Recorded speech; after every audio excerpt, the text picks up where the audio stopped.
پاشید ببینم کسی امشب نمیخوابه؟ چی شده خانداداش؟ شب جمعه است.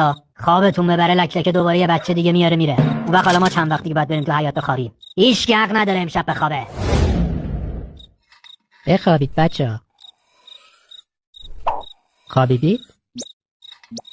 نخوابیدید؟ بخوابید. نخوابیدید؟ چرا نمیخوابید؟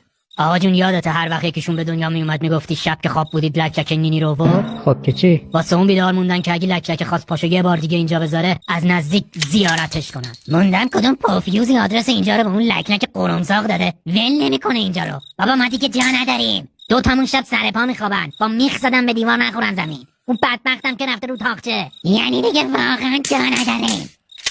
حالا چرا اونجوری به من میگی؟ به شما میگم لک بشنوه. آخ خانم جان اینا کودتا کردن. برو اونور اوضاع خیته.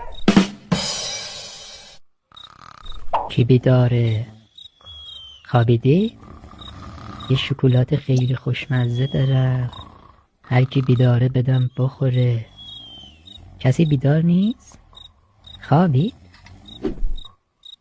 شکلاتو بده من آقا جون.